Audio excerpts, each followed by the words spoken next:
Hi, welcome to lifestyle series. ఈ భగవంతుని లెక్కలు వేరే అని చెప్పేసారంటే ఇంకో చిన్న స్టోరీ చెప్తా. ఒక ఊడ్చుకునేవాడు ఉంటాడు, రోడ్లు వచ్చేవాడు. రోజు దేవుడు అవన్నీ శుభ్రం చేస్తూ ఉంటాడనమాట. శుభ్రం చేస్తా ఉండంటే అతను అంటాడనమాట, చీ అమ్మ నా బతుకేంటి అసలుకి, ఎప్పుడు చూడు ఓడిపోయి తప్ప ఇంకేం లేదు, నీకేమయ్యా హాయిగా నించొని ఉన్నావు, పిండి రకరకాల పిండి వంటలు నైవేద్యాలు, అది ఇది అని చెప్తూ ఉంటాడు, దేవుడితో మాట్లాడుతూ ఉంటాడనమాట.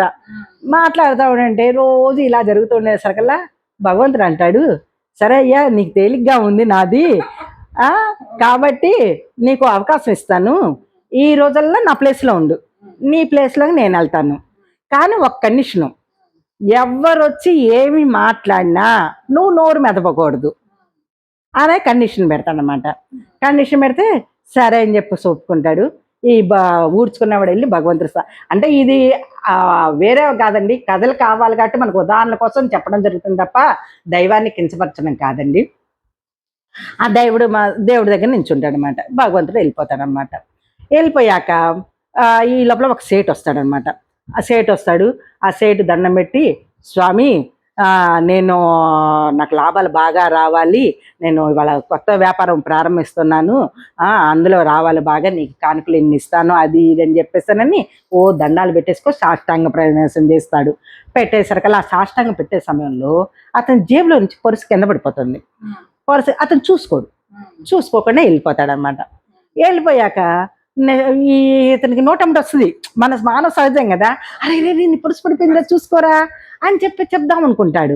చెప్దాం అనుకునేసరికి కానీ భగవంతుడు కండిషన్ పెట్టాడు కదా, నువ్వు ఏం జరిగినా నోరు మెదపకూడదు అని కండిషన్ పెట్టాడు కదా, అది గుర్తుకొస్తుంది. గుర్తుకొచ్చి మెదలుకోకుండా ఉంటాడు అనమాట. దానికి కూడా వెళ్ళిపోతాడు. వెళ్ళిపోయాక ఒక పేదవాడు వస్తాడు. వాడికి కటిక దరిద్రం, తినటానికి కూడా లేదు. వచ్చి ఏంటయ్యా నాకు ఈ కష్టాలు, ఎప్పుడు చూడు అని ఏవో బాధలు చెప్పుకుంటాడు, తినడానికి లేదు, ఆ పిల్లలు ఆకలి తలమిడిపోతున్నాను, 3 రోజులు అయింది ఇంట్లో అని కష్టాలన్నీ చెప్పుకొని అతను కూడా దండం పెట్టుకొని సాష్టాంగ నమస్కారం చేసి లేచి చూసేసరికి పర్సు కనబడుద్ది. తీసి చూస్తే అన్ని నోట్లు, 500 నోట్లు, 2000 నోట్లు అన్నీ కనబడతాయి అనమాట.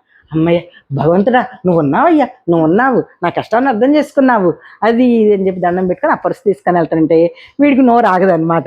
అరే ఇది నీది కదరా, దరికుడుదిరా అని చెప్దాం అనుకుంటాడు. కానీ దేవుడు పెట్టిన కండిషన్ గుర్తొస్తుంది. గుర్తొచ్చి మెదలకొకుండా ఊరుకుంటాడు. వాడు ఆ పర్సు తీసుకొని వెళ్ళిపోతాడు అనమాట. వెళ్ళిపోయాక ఈ లోపల కొంతసేపటికి ఒక నావికుడు వస్తాడు సముద్రం మీద. ఆ నావికుడు వచ్చి, నేను డ్యూటీ ఎక్కుతున్నాను నావికుడిని, నాకు ఏ ప్రమాదం జరగకుండా మళ్ళీ క్షేమంగా ఇంటికి వచ్చేట్టుగా చెయ్యి అని దండం పెట్టుకుంటూ ఉంటాడు. ఈ సన్నివేశం ఇక్కడ ఉంటే ఈ లోపల ధనికుడు వెళ్ళిపోయాడు కదా, ఆ ధనికుడు వెళ్ళిపోయి ఇంటికి వెళ్ళి చూసుకుంటే పర్సు కనబడదు. అయ్యో పర్సు లేదే అని చెప్పి దాబా గుడికి వస్తాడు. గుడికి వచ్చి చూసేసరికల్లా ఈ నావికుడే ఉంటాడు అక్కడ. ఉండేసరికల్లా నా పర్సు పోయింది, నువ్వే తీసుకున్నావు, అది ఇది అని చెప్పేసి అని అంటాడనమాట. అనేసరికల్లా నేను తీసుకోలేదయ్యా, నాకు కాదు అని చెప్పేసానని నావికుడు అంటాడు. కాదు నువ్వే తీసుకున్నావు అది ఇది అని చెప్పేసి అన్నాడు. వీడికి నోరు ఆగదు, చెప్దాం అనుకుంటాడు అనమాట. కానీ అక్కడ ఇంకా ఘర్షణ అయిపోతూ ఉంటుంది అనమాట. ఘర్షణ అయిపోయేసరికల్లా ఇంక వీడు ఆ ఉండబెట్టకపోతాడు, మన మానవ సహజం కదా, ఆల్రెడీ ఇందరి నుంచి కడుపు ఉబ్బిపోతూ ఉంది. కడుపు ఉబ్బిపోయేసరికల్లా ఇంకా ఆగలేక, అరే పిచ్చి మొహల్లారా, వీడు కాదు నువ్వు చేసావు, నీ వెనకాల ఇంకోటి వచ్చాడు, వాడు తీసుకుపోయాడు, వాడు నా వాడి నాకు తెలుసు, పద నేను జీవి పెడతాను అని చెప్పేశారని ఈడు తీసుకెళ్ళి, ఇంకా అక్కడ దేవుడా భక్తి అని మనకి వివరం తెలియదు, మనకు సన్నివేశం కావాలన్నమాట, కాబట్టి సన్నివేశం గురించి చెప్పుకుందాం అని వెళ్ళి ఆ పేదవాడి దగ్గర ఆ పర్సు లాక్కొచ్చి ఇస్తాడనమాట. ఈ నావికుడు వెళ్ళిపోతాడనమాట. ఈ లోపల మళ్ళీ ఇంకా అంతా అయిపోద్ది. ఈ భక్తుడు గుడికి వస్తాడు. ఈ స్వామి వస్తాడు. రాత్రి సాయంత్రం అయింది కదా, స్వామి వస్తాడు. వీడికి ఆతృతగా ఉంటుంది అనమాట భక్తుడికి. ఇప్పుడు మనకు కూడా ఇంత పిల్ల లేదని చేశాక అమ్మ రాంగులో నేను ఇచ్చేసా, వాడు తప్పు చేసినా సరే వాడికి తప్పు అని తెలీదు, అమ్మకి చెప్పాలి. ఆ తప్ప ఒప్పను మనం తెలుసుకొని వాడు మంచిగా ఏదైనా పొగుడతాము, తప్పు ఏదైనా తిడతాము, ఎదవ ఎందుకు చేస్తే ఇట్లాంటి పనులు అని చెప్పేసి అని అట్లా వీడికి కోరికగా ఉంటుంది అన్నమాట, చెప్పాలని కోరికగా. రాంగ్లోనే స్వామి రాంగ్లోనే, ఇదిగో చూసావా నువ్వు నోరు మీద పడ్డాను, కానీ నేను ఇవాళ ఎంత మంచి పని చేశాను తెలుసా అని చెప్పని స్టోరీ చెప్పుదు. ఓరి భగవంతుడా, నేను ఏం చెప్పాను, నువ్వేం చేసావు అంటే, ఏడు స్వామి నువ్వు అట్లా అంటావు, నేను మంచి పని చేస్తాను అని గొప్పగా అంటాడు.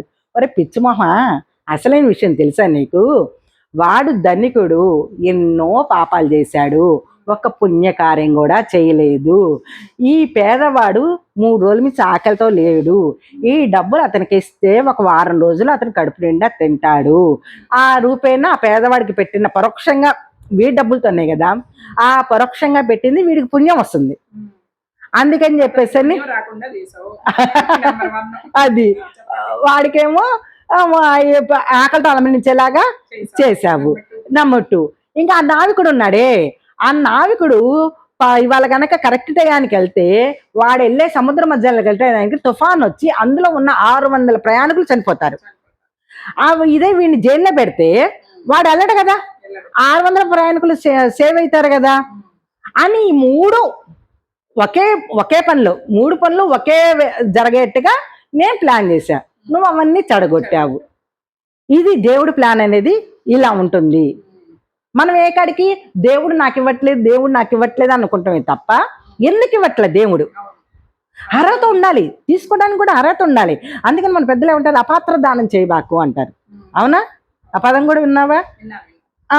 అట్లా దేవుడు లేళ్ళు అనేది అలా ఉంటుందన్నమాట. ఇందాక మన టాపిక్ నుంచి పక్కకు వచ్చాము, ఈ స్టోరీ చెప్పుకోవడం జరిగింది అనమాట. మనం దీనికి చిన్నవాళ్ళైనా పెద్దవాళ్ళైనా దీని గురించి నేర్చుకోవాల్సింది చాలా ఉండిద్ది. ఏంటి అంటే కొంతమంది నాకు ఇవ్వలేదు భగవంతుడి దగ్గరికి వెళ్ళి నేను ఈ కోరిక కోరుకున్నాను, ఆ కోరిక కోరుకున్నాను, తీర్చలేదు అని చాలా డిప్రెషన్ లోకి వెళ్తూ ఉంటారు. మనకి ఎప్పుడు ఏది కావాలో ఆయన తెలుసు. అప్పుడు అది ఆయన తప్పకుండా ఇస్తాడు. అవును, అది మనం ఎక్కడున్నా స్మరణ దగ్గర ఉన్నాం. మన స్మరణ అట్లా ఉండాలి. సేవ అనేది చెప్పాం కదా, ఎవ్వరికి తెలియకూడదు. కానీ ఈరోజు మనం ఏం చేస్తాం, ఒక ఫ్యాన్ గుళ్ళో ఇస్తాం. ఫ్యాన్ వేస్తే జోక్ అనమాట ఇది. ఇక భక్తులు వచ్చి కూర్చుంటారు, వాడు ఫ్యాన్ ఆపుతాడు. ఏంటయ్యా ఫ్యాన్ ఆపివంటే, నా పేరు ఉంది చూడాలిగా, మీ అందరు కనబడాలిగా.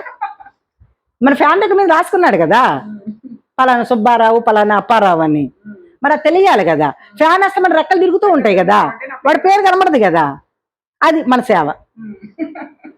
కానీ సేవ అంటే గుప్తదానం, ఇటు కుడి చేతితో చేసింది ఎడం చేతికి కూడా తెలియదు అని చెప్పేసి అలా చెయ్యాలి. కానీ మనం అలా చేస్తున్నామా? అది ఎవరికి వాళ్ళే తెలుసుకోవాలి. పేపర్లో హెడ్డింగ్లు ఇచ్చుకోవాలి. పైగా అంటారండి ఏమని, వెంకటేశ్వర దగ్గరికి వెళ్ళి నాకు గనుక 1,00,000 రూపాయలు వస్తాయి స్వామి, నీ ఉండిలో 10,000 వేస్తా. ఆ 1,00,000 రూపాయలు వెంకటేశ్వర స్వామి ఇస్తే ఆయన ఉంచుకోవచ్చుగా.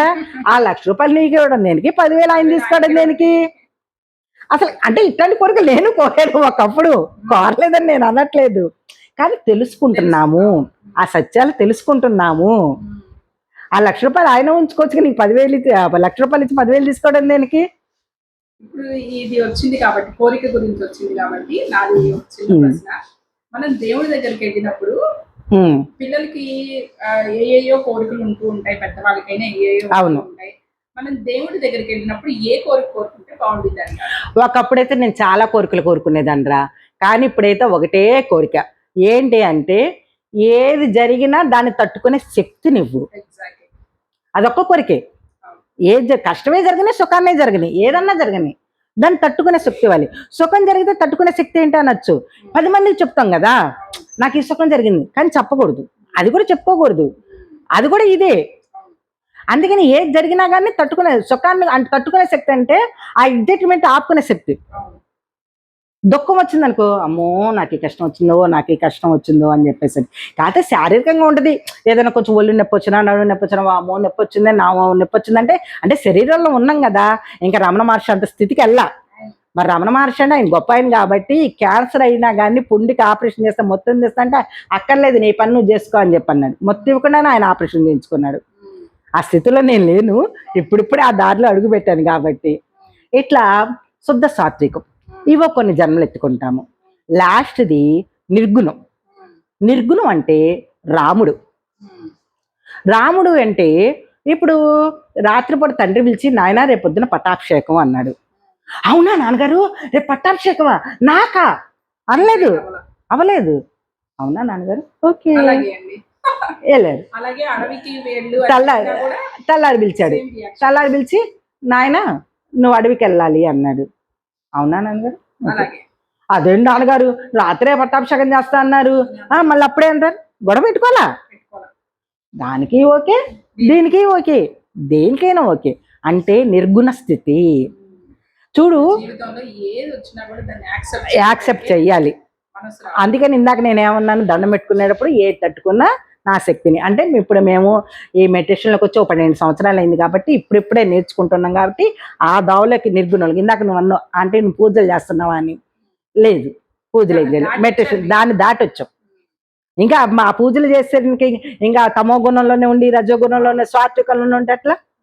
మా జన్మలు చివరి జన్మలు. మా మాస్టర్ సార్ చెప్తారు, పిరమిడ్ మాస్టర్ అంటే చివరి జన్మలోకి వచ్చిన వాళ్ళే ఈ సొసైటీలోకి అడుగు పెడతారు అని చెప్పన్నారు.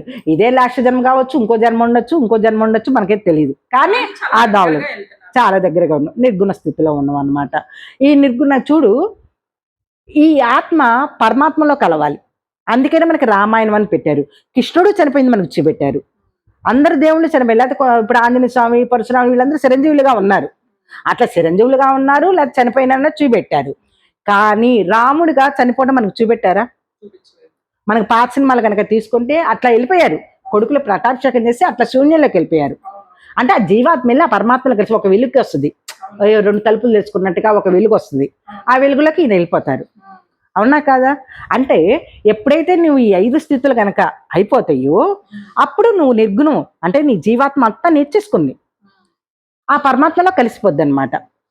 అది ఇంటింటి రామాయణం. ఒక ఆత్మ ఇన్ని స్థితులు చేస్తుంది కాబట్టి ఇక్కడ ఇంటింటి అంటే ఇప్పుడు ఈ ఆత్మ ఈ భారతి అనే దేహంలో ఉంది. అంటే ఇది ఒక ఇల్లు.